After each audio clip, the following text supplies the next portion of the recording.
നമസ്കാരം, ഞാൻ ഡോക്ടർ ഭാഗ്യ, Q&B health കെയറിലെ Ayurveda ഡോക്ടറാണ്.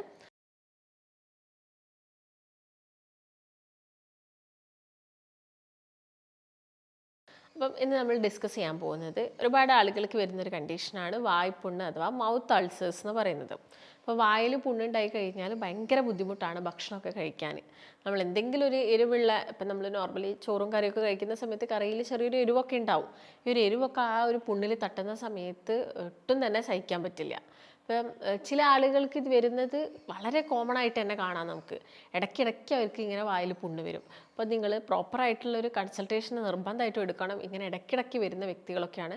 അല്ലെങ്കിൽ കൊല്ലത്തിൽ ഒരു 1-2 തവണയൊക്കെ വായ്പുണ്ണ് വന്ന് പോവുകയാണെങ്കിൽ അത് ചിലപ്പം എന്തെങ്കിലും ഡെഫിഷ്യൻസി ഉണ്ടോ, അല്ലെങ്കിൽ ചിലപ്പോൾ നമ്മൾ പല്ലുകൊണ്ട് കടിച്ചു പോയി കഴിഞ്ഞാൽ അവിടെ ചെറുതായിട്ടൊരു ഇഞ്ചുറി പോലെ, ഒരു സോറ് പോലെ വരാറുണ്ട്.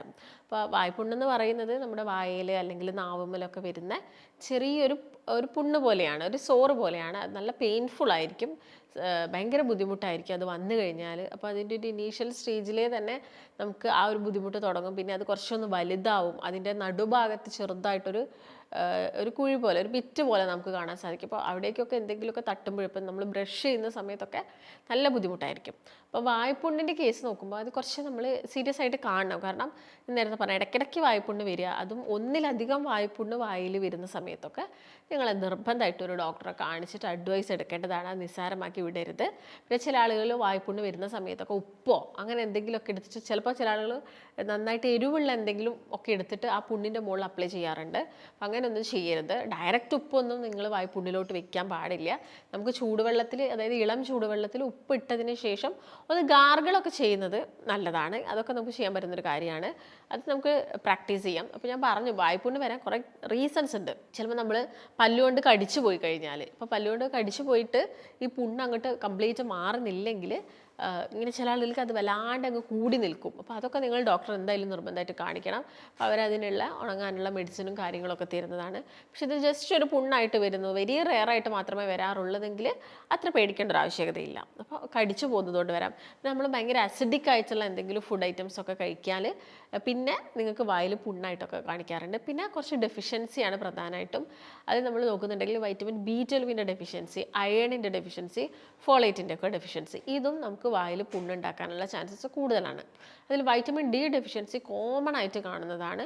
അപ്പോൾ നിങ്ങൾ ഈ വൈറ്റമിൻ B12 ഡെഫിഷ്യൻസി വരുന്ന സമയത്ത് വായിൽ പുണ്ണുണ്ടാകുമ്പോൾ നിങ്ങൾ കോമൺ ആയിട്ട് ഈ മെഡിക്കൽ ഷോപ്പിലൊക്കെ പോയിട്ട് മെഡിസിൻസ് ഒക്കെ മേടിച്ചിട്ട് കഴിക്കാറുണ്ട്. B കോംപ്ലക്സ് ടാബ്ലറ്റ്സ് ഒക്കെ മേടിച്ചിട്ട് കഴിക്കാറുണ്ട്. അപ്പം B12 എന്ന് പറയുന്നത് ഇമ്പോർട്ടൻ്റ് ആയിട്ടുള്ളൊരു വൈറ്റമിൻ തന്നെയാണ്. അത് കുറഞ്ഞു കഴിഞ്ഞാൽ ഈ വായിൽ പുണ്ണ്, വയറ്റിൽ അതുപോലെ തന്നെ അസിഡിറ്റി പോലുള്ള പ്രശ്നങ്ങൾ, അൾസർ ഫോർമേഷൻ ഉണ്ടാവുക, ഞരമ്പുകൾ വീക്കാവുക, നമ്മുടെ ഞരമ്പിനൊക്കെ പ്രശ്നങ്ങളൊക്കെ B12 ഡെഫിഷ്യൻസിയാണ്. അപ്പം അത് റിച്ച് ആയിട്ടുള്ള ഫുഡുകൾ കഴിക്കുക. എന്നിട്ടും നിങ്ങൾക്ക് ഇത് കൂടുന്നോ അല്ലെങ്കിൽ മാറുന്നില്ലെങ്കിലൊക്കെ ഒരു ഡോക്ടറെ നിങ്ങൾ നിർബന്ധമായിട്ട്, അത് ഡെഫിഷ്യൻസി കൊണ്ടാണെന്ന് കരുതി ഇരിക്കാൻ പാടില്ല. ഇപ്പം B12 ഡെഫിഷ്യൻസി നമുക്ക് കുറച്ചെടുക്കാൻ നമ്മൾ കഴിക്കേണ്ട പച്ചക്കറികളും അതുപോലെ തന്നെ ഇലക്കറികൾ നന്നായിട്ട് കഴിക്കണം. മത്സ്യങ്ങൾ, മാംസങ്ങൾ എല്ലാം തന്നെ നിങ്ങളെ ഭക്ഷണത്തിൽ ഉൾപ്പെടുത്തുക. പക്ഷെ ഇതൊക്കെ കഴിക്കുന്ന സമയത്ത് കൂടുതൽ സ്പൈസി ആവാതെ നോക്കുക. ഭയങ്കര എരിവിട്ട് മുളകിട്ടിട്ട് വളരെയധികം ഡ്രൈഡ് ആക്കിയിട്ടൊന്നും എടുക്കരുത്. അത് പ്രധാനമായിട്ട് ശ്രദ്ധിക്കേണ്ടതാണ്. പിന്നെ പാലുൽപ്പന്നങ്ങൾ, മുട്ട, ഷെൽഫിഷ്, ഇതിലൊക്കെ തന്നെ B12 കൂടുതലാണ്. ഇതൊക്കെ നിങ്ങളെ ഫുഡിൽ ഉൾപ്പെടുത്തുക. നട്ട്സുകൾ കൂടുതലായിട്ട് കഴിക്കുക. അതായത് കാഷ്യൂനട്ട്, വാൾനട്ട്, ആൽമണ്ട്, സീഡുകൾ, സൺഫ്ലവർ സീഡ്സ്, പംകിൻ സീഡ്സ്, ഇതൊക്കെ നിങ്ങൾ എന്ത് ചെയ്യണം, നിർബന്ധമായിട്ടും കഴിക്കണം. അപ്പോൾ ഇതൊക്കെ പിന്നെ ഇലക്കറികളൊക്കെ തന്നെ നന്നായിട്ടൊരു 3-4 ദിവസം അടുപ്പിച്ച് നിങ്ങൾ ഇലക്കറി വെച്ച് കഴിക്കുക. മുരിങ്ങയുടെ ഇലയോ ചീരയിലയോ ഒക്കെ, സ്പിനാച്ചൊക്കെ കഴിക്കുന്നുണ്ടെങ്കിൽ തന്നെ ഈ പുണ്ണ് വന്നു കഴിയുമ്പോൾ അത് പെട്ടെന്ന് തന്നെ പോകുന്നത് നമുക്ക് കാണാൻ സാധിക്കും. അതിപ്പോൾ നമുക്ക് മനസ്സിലാക്കാം കൂടുതൽ അത് ഡെഫിഷ്യൻസി കൊണ്ട് തന്നെയാണ് വരുന്നത്. പിന്നെ അയേണിൻ്റെ ഒക്കെ കുറവ്, HB ഒക്കെ കുറഞ്ഞു കഴിഞ്ഞാലും പുണ്ണ് ഇങ്ങനെ ഇടയ്ക്കിടയ്ക്ക് വായിൽ വരാം. അപ്പോൾ അയേൺ റിച്ച് ആയിട്ടുള്ള ഫുഡുകൾ കഴിക്കുക. അതിനകത്ത് ഇപ്പോൾ ഇലക്കറികൾ നമുക്ക് കൂടുതലാണ്. റാഗി, അതുപോലെ തന്നെ ഡേറ്റ്സ്, ഉണക്കമുന്തിരി, അനാറ് കഴിക്കുക, പപ്പായ കഴിക്കുക. ഇതൊക്കെ തന്നെ പെട്ടെന്ന് ബ്ലഡ് കൂട്ടുന്നതിന് ഹെൽപ്പ് ചെയ്യുന്നതാണ്. അപ്പം അതും നിങ്ങളുടെ ഭക്ഷണത്തിനകത്ത് ഉൾപ്പെടുത്തി നോക്കുക. എന്നിട്ട് എന്തെങ്കിലും ചേഞ്ചസ് ഉണ്ടോ, എന്നുള്ള കാര്യങ്ങളൊക്കെ ഒന്ന് ചെക്ക് ചെയ്യുക. പിന്നെ ഈ സമയത്തൊക്കെ നിങ്ങൾ ശ്രദ്ധിക്കേണ്ടത് ഭയങ്കര ക്രഞ്ചി അതുപോലെ തന്നെ സ്പൈസി ആയിട്ടുള്ള ഫുഡ് ഐറ്റംസ് ഒക്കെ ഒഴിവാക്കാൻ പരമാവധി നോക്കണം. വെള്ളം നന്നായിട്ട് കുടിക്കുക. കാരണം നമ്മൾ വായിൽ വരുന്ന അൾസർ എന്ന് പറയുന്നത് അവിടെ ഒരുപാട് ചെറിയ ചെറിയ ബാക്ടീരിയകൾ ഉണ്ടാവും. അപ്പം നമ്മൾ വീണ്ടും ഇത്തരം ഫുഡുകൾ അല്ലെങ്കിൽ അസിഡിക് ആയിട്ടുള്ള എന്തെങ്കിലും ഫുഡുകൾ കൊടുക്കുമ്പം അതിന് കൂടുതലായിട്ടൊരു ഗ്രോത്ത് ഉണ്ടാവുക ചെയ്യുക വായയിൽ. അപ്പോൾ അത് പ്രിവെൻറ്റ് ചെയ്യുക. പിന്നെ വായ നന്നായിട്ട് ക്ലീൻ ചെയ്ത് വെക്കുക. നമ്മുടെ പല്ലാണെങ്കിലും ഗംസ് ആണെങ്കിലും ഒക്കെ തന്നെ നന്നായിട്ട് ക്ലീൻ ചെയ്ത് വെക്കുക. അപ്പം ചില ആളുകൾക്ക് നാവിലൊക്കെ ആയിരിക്കാം ഈ ഒരു പുണ്ണ് വരുന്നത്. അപ്പം നാവിലൊക്കെ വരുന്ന സമയത്ത് ഭയങ്കര ബുദ്ധിമുട്ടാണ്. ചിലപ്പോൾ നാവ് കടിച്ചു പോയിട്ടും ഇങ്ങനെ സംഭവിക്കാറുണ്ട്. അപ്പോൾ നാവിലൊക്കെ പുണ്ണ് വന്നിട്ടുണ്ടെങ്കിൽ നമ്മൾ വായ മര്യാദയ്ക്ക് കഴുകാത്തത് കൊണ്ടൊക്കെ ഇത്തരം കണ്ടീഷൻസൊക്കെ വരാനുള്ള ചാൻസസ് ഉണ്ട്. അപ്പോൾ ശ്രദ്ധിച്ചിട്ട് എല്ലാം തന്നെ നിങ്ങൾ ചെയ്യുക. വെള്ളം നന്നായിട്ട് കുടിക്കുക. അത് പ്രധാനപ്പെട്ടൊരു കാര്യമാണ്. വെള്ളവും ഇതിൻ്റെ കൂടെ തന്നെ നന്നായിട്ട് കുടിക്കണം. എങ്കിൽ മാത്രമേ ഈ കണ്ടീഷൻസൊക്കെ നമുക്ക് കുറച്ചെടുക്കാൻ പറ്റുള്ളൂ.